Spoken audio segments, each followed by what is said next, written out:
Be a host, David.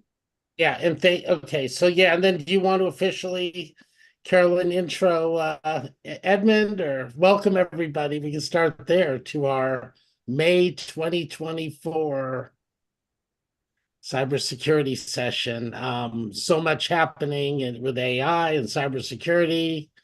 I just had a long talk about enterprise risk management and data, so it's kind of perfect coming right into this meeting.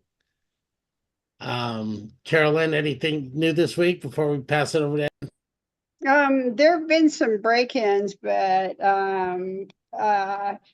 nothing as interesting as what Edmond's going to talk about, which I like to learn about. You're using patent encryption with patented sharding and Yep. randomization techniques, and a high-performance HTTP API. Mm-hmm. So I'm dying to find out what you do. Okay. And I'm loath to do product-focused presentations sometimes in these general forums, but I know because this is a unique situation, I will be talking specifically about what we do. And I can get into some questions generally as we go down the line. Let me share my screen just to kind of start things off and get things set up here. Let's see if it'll allow me. There we go. That should be good.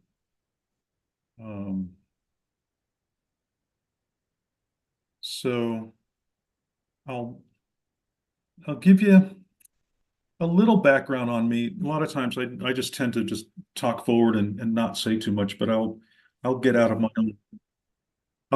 own way and give you some background about where I come from.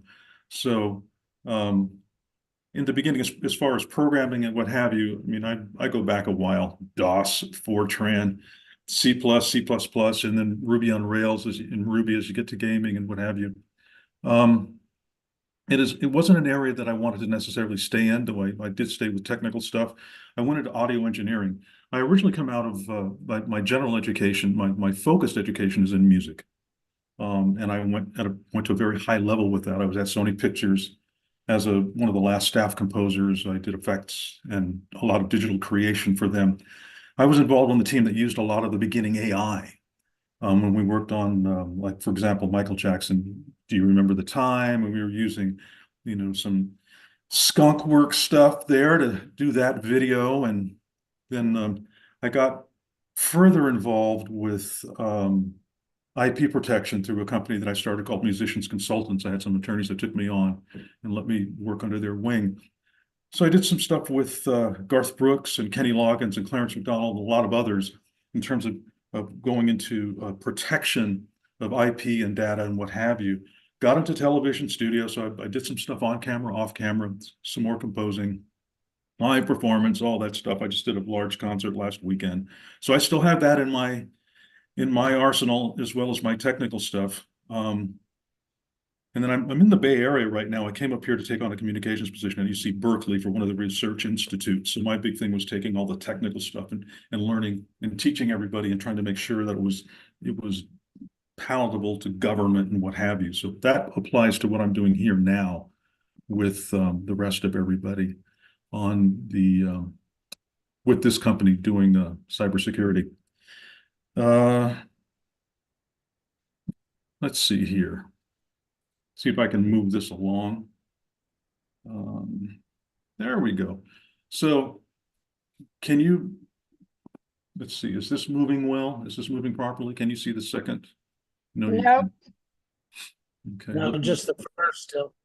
All right, let me see if I can do. You may have to hit that OK up at the top if where it says it's being transcribed. Oh, yeah, there we go. Okay, let's see if That it can be can work. If I can go back and then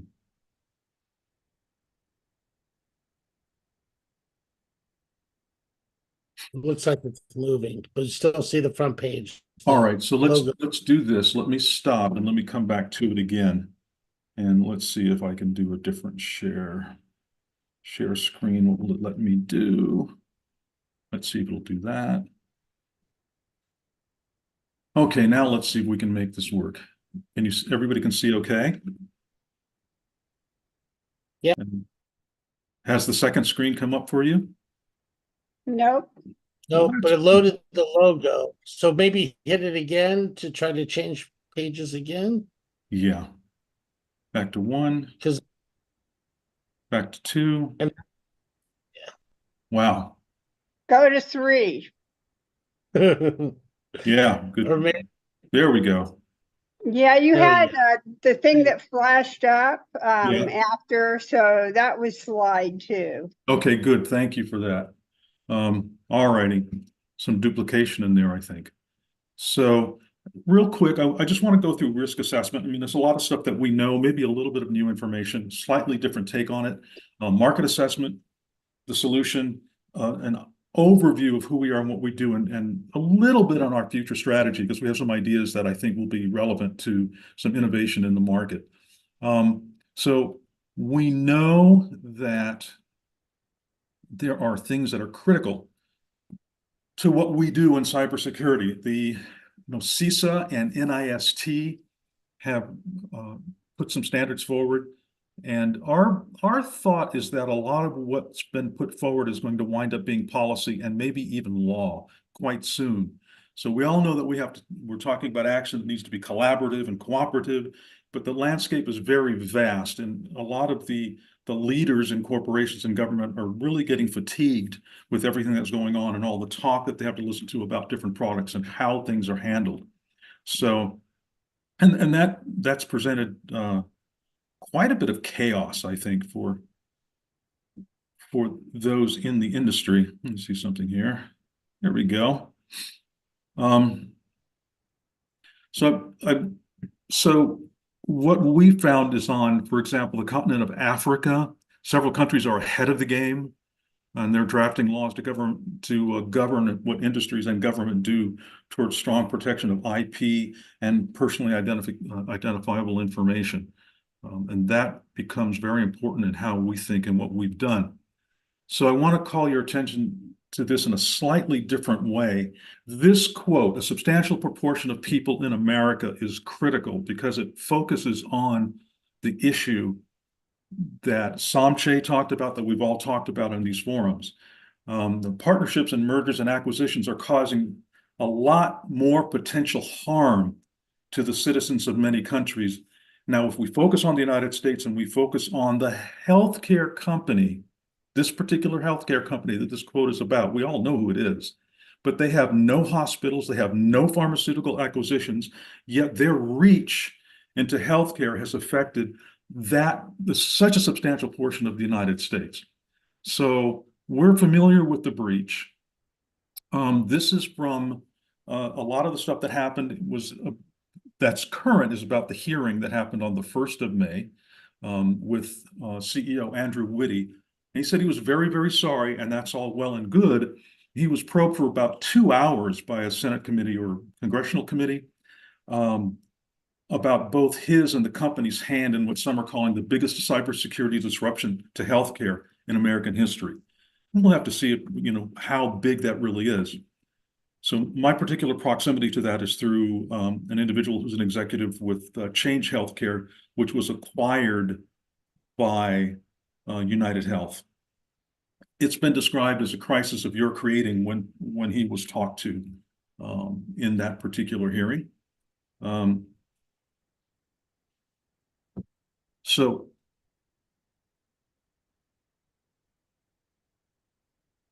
I'm trying to give this a chance to catch up. So the attack occurred in late February. We know who it was against. Change Healthcare was acquired in 2022, but the problem is they didn't jump on making sure that their cybersecurity plan during the acquisition was up to date, or that the cybersecurity plan for Change Healthcare was up to date and up to the standards required by United Health.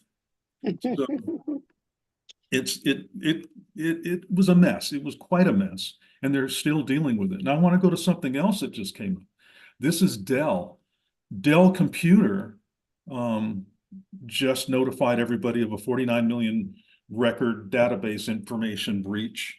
And so there's a cyber criminal called Menelik online. He posted a message that I'll show you in just a minute. But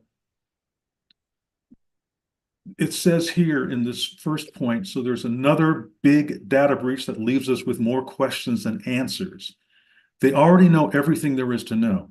This kind of information is exactly what scammers need in order to impersonate Dell support.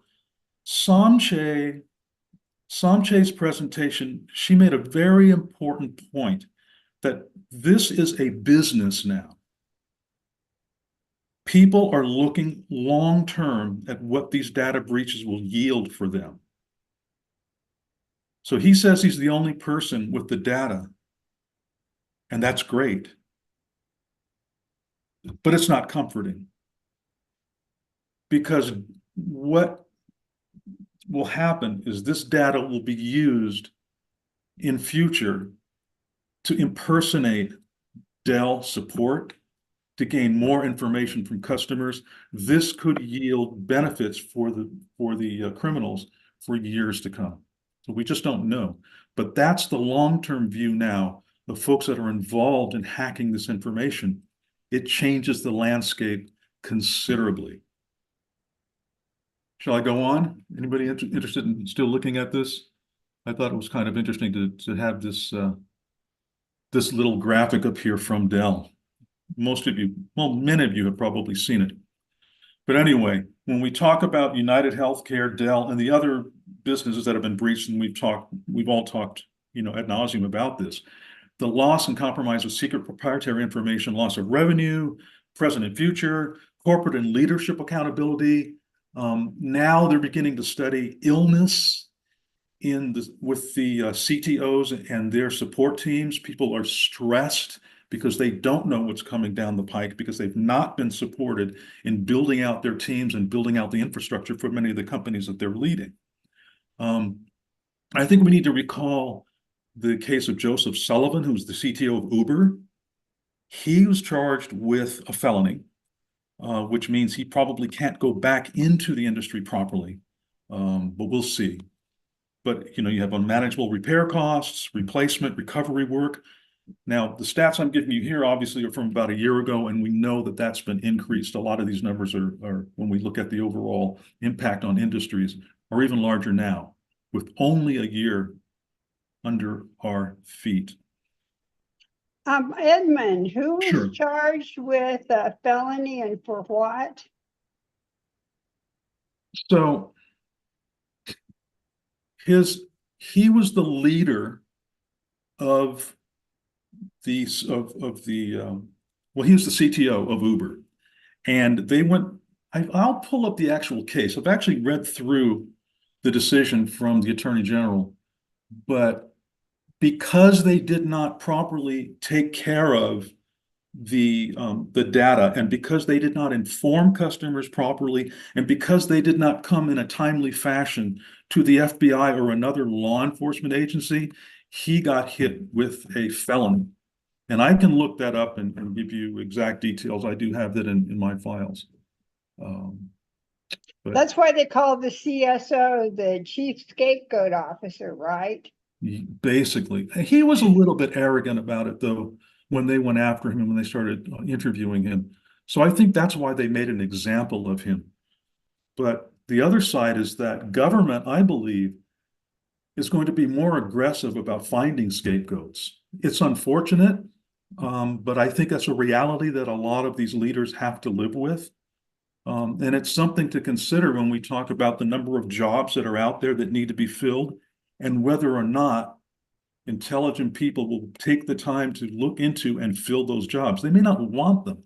So that's, I think, another discussion to be had at some point when we look at what has happened and what may happen potentially in the future. Edmond, this this reminds me of what happened with the internet when companies that had closed networks merged with other companies. And the first thing to suffer, and everyone want to know, how do I secure this untrusted network?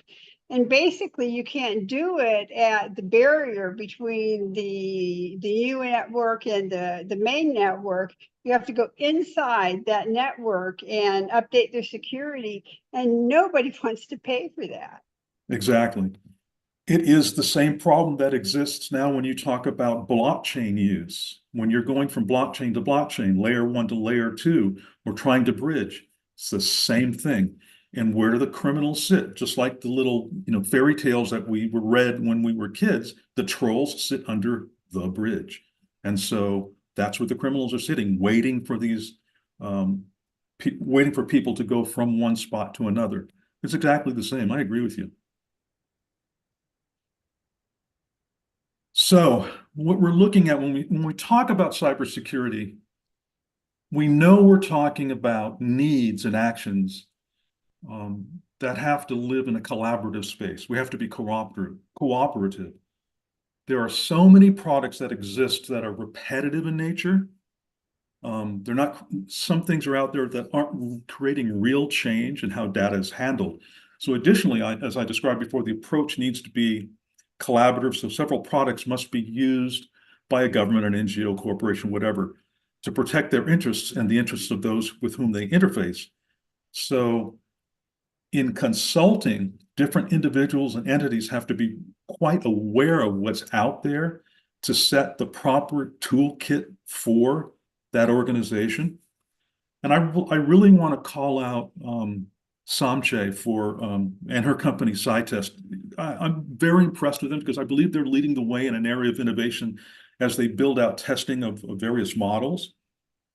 I want to talk later on about digital twins and the importance of that information, but it seems to me that what she's doing is building what will eventually become digital twins for cybersecurity, for data handling. So a company says we handle data this way. She could eventually build out a digital twin that shows the weaknesses and what have you, and get far ahead of the issues that could exist. So we're focused on innovation, though, between her and our company, IQ vCloud. We're focused in innovation or on innovation in a different manner. Let me show you what I mean. This is when we start talking about encryption, there are various ways to encrypt. We've worked about 10 years on finding a way to, and this will sound strange and this will sound difficult to digest, but we found a way to destroy the data, but we know what the destruction is. So somebody else comes in, they cannot put it back together. You can have all the pieces. We can give you all the pieces. You will not put it back together, but we know how to. So our system allows us to reconstruct that. So the specific methods that we use to generate the shards and correctly reassemble them are that's our intellectual property. We have a patent on that. And data streamed to our software is never stored on a disk in an unprotected form, but instead it's transformed and stored in real time as secure shards of data. So what we've done is we've configured the system to store the shards on any local or networked drive. The technology uses a random number of randomly selected inputs to fragment data files into a random number of fragments that we call shards. And those shards are then stored on a single storage disk or multiple disks. Any questions about this? So you're basically taking apart a file or whatever and randomly breaking the file up into what you call data shards and Right. then randomly distributing them on disks? Right. Okay. So then somebody can't scan through something. No. All right, got it. And Anybody else have a question? Okay, go for it, Edmond. okay, the other thing I'll add is that randomization is then randomized. Okay, So that's part of the redundancy. this is And really we cool. use I that. do have one quick question. Sure. Look for the hand here. How does data duplication, which is also often a big problem in large data stores, does it affect your technology's ability to take apart and put back together Now, multiple large data stores. could you say the beginning of that question again? I'm sorry. Issues with data duplication.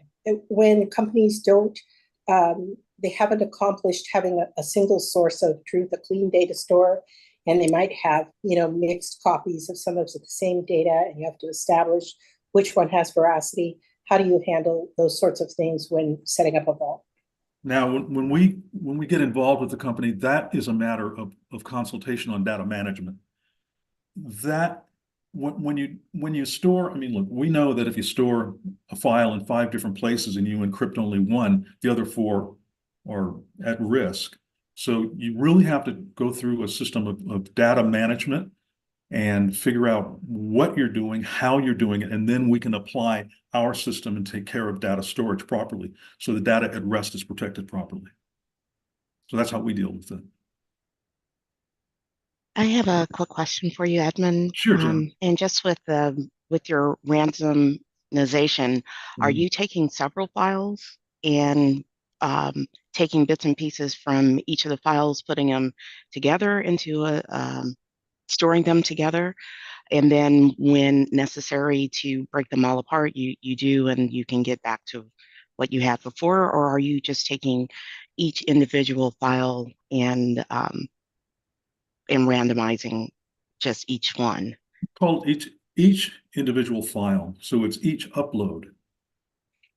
That's the best way to look at it. Each upload of information is random. Okay. So if that's a single page, if that's a folder, if that's something that's zipped, however you want to describe it, it's each upload of data. And it can be an upload of any kind of data or anything. Wow. Anything Thank that can you. be digitized can be randomized for us. Yes. Thank you. Mm-hmm. How do you make sure you have a good random number generator? I'm gonna laugh and say that's beyond my pay grade. We've got do you guys know the names of some of the hackers out there? I'll give you one. Daniel Talsky, Dead Addict, Brian Soderbergh. So we've got some of the best folks that have been out there. They're excited about this. This was sort of 12 years ago, this was a coffee talk where everybody said, what if we could do X?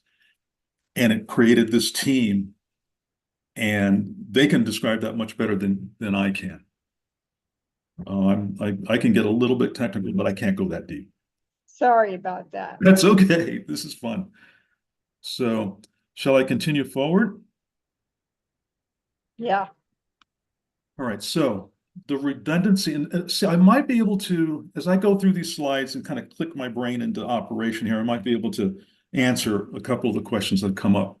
Redundancy is built into this application, into the application implementation, so that we can ensure that the data keys can be recovered in the event of failure. So the technology also disassembles through encryption to further obfuscate the information contained in each of the shards, right? And we achieve this by first removing the meta tag identifiers for storage in a separate database, and then encrypting the file to be stored. And finally, we disassemble it into shards for storage. Does that help, Carolyn? Does that explain it a little bit better? Yep. Okay, alrighty. Sometimes I need to have these things in front of me to remember. I'm not the developer on this, so I have to really study. It's the product of old age. Yeah, there you go. So quick security analysis. So to protect any data at rest, we first encrypt the files as I described. So the keys are stored in a protected container on AWS, and I'll just kind of read through this, or designated storage. It then disassembles the encrypted file into a random number of randomly sized shards and stores the shards over a random number of volumes on a single disk. The unique string of random information needed to reassemble the data of each file is stored in a protected container on AWS at this point, or, and this is when we get into Africa, this is an important thing, and I'll talk about that later, or recommended client designated storage. And part of the randomization process keys the file and resulting shards to the individual IQ Vault application that performed the disassembly. The reassembly is then done only by the same IQ Vault application. String and encryption key data are protected by a new 321 data protection scheme. And I shall continue forward. Now, to protect any data at rest, the first thing we do, we encrypt the file with keys stored in a protected container on AWS or designated storage, and then it gets disassembled and encrypted. And the file is encrypted into a random number of randomly sized shards, as I described, and stores the shards over a random number of volumes on a single disk. The unique string of random information needed to reassemble the data of each file is stored in a protected container on AWS or recommended client designated storage, as I described. And then, as far as deployment is concerned, it can be deployed either to the cloud or to a VMware Fusion image.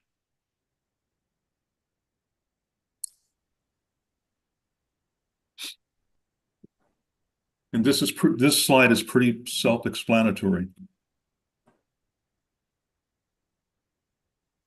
The only thing that's new on this, the end information, they need to air gap their data or have a government policy based on requirements to keep data out of the cloud, which the countries in Africa, as a result of the Malabo Convention, will have. Then we offer the VMware product. What's the Malabo Convention? The Malabo Convention was just ratified last year in June. It sets out the rules for data handling for countries on the continent of Africa.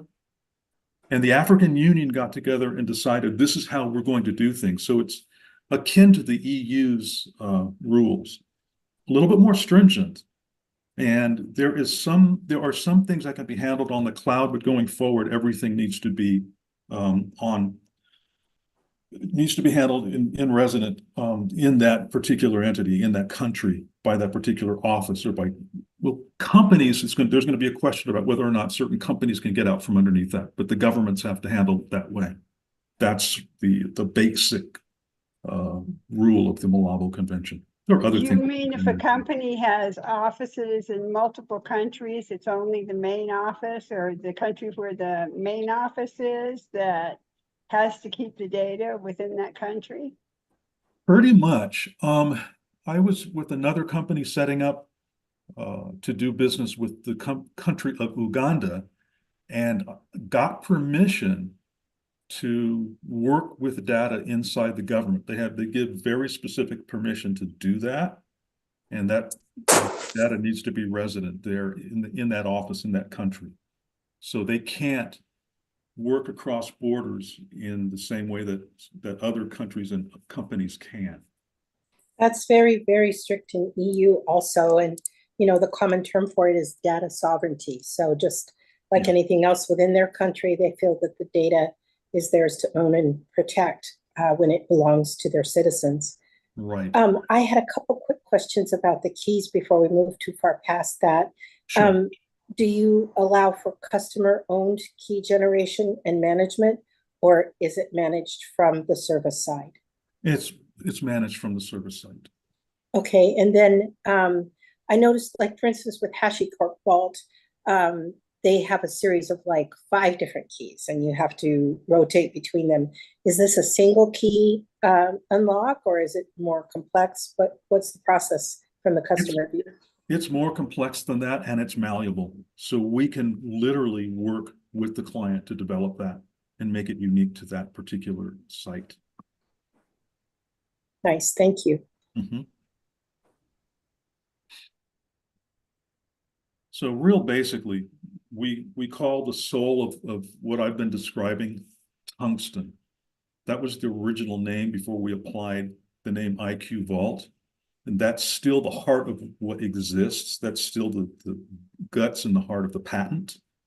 So that's our proprietary technology. Everybody understands AES 256 encryption. That's a foundation for us to build on and for many other companies to build on. But we're unique in the way that we tear the data apart and then reassemble it. Now, this is what is exciting to me. These are the companies that we've had test what we do. And we spent a lot of time going through and getting beat up. But the result of getting beat up by these companies and a few others is that Lockheed Martin, some of you may know this gentleman, I don't know, but that quote is pretty powerful for us. The next, with United Technologies, which is now RTX, no route to the system appliance, even for authorized employees. And that's critical because one of the points that hackers will go for is through an employee, through a desk site. So, and I'll move on to the last one. The system has the best key management environment that we've seen to date. This is very crucial to the system's data security. The encryption keys are never handled by humans or stored in an open environment. That gives you a little bit of an idea of our architecture. NCC Group, now we had them test, but they were actually our first one. They tested what we built as we were building it, and they were our consultants in understanding what we needed to change to make this really stalwart. And this describes that.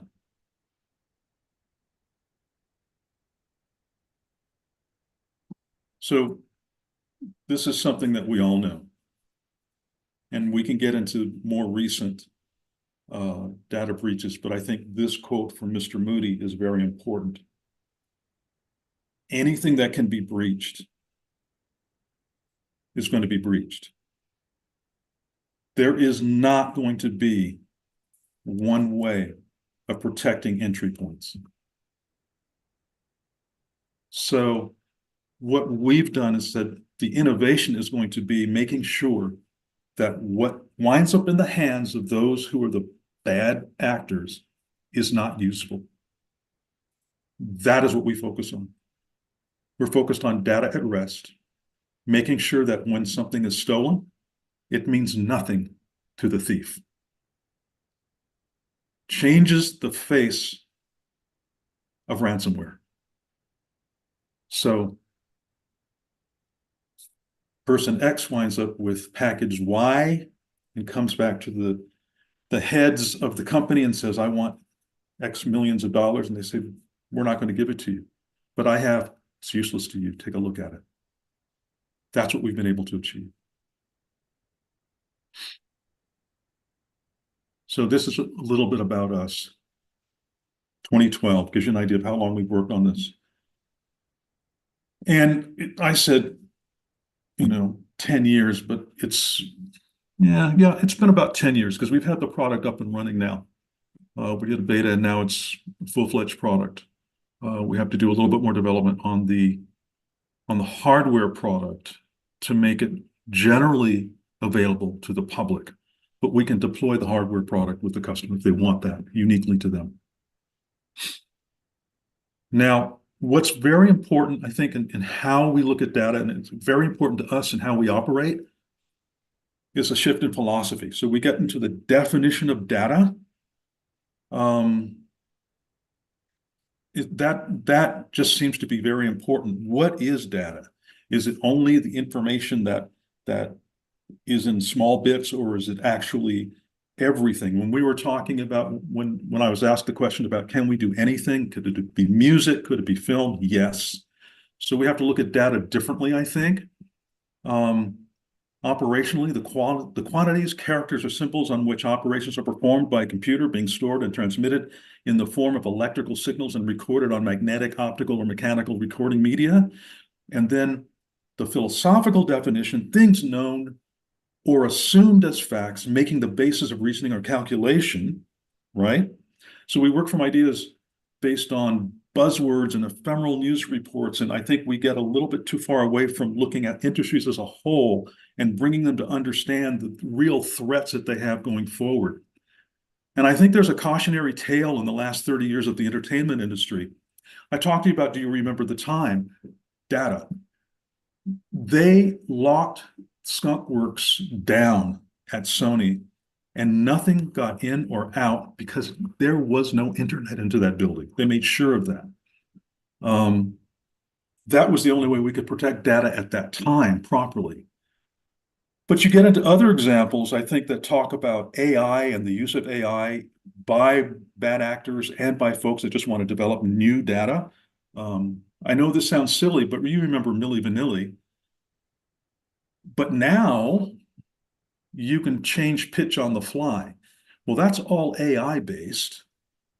And in recording information, there's data developed that can be very valuable to the company that develops it, not only the production company, but the company that developed the product that's doing that recording. Hans Zimmer, another example.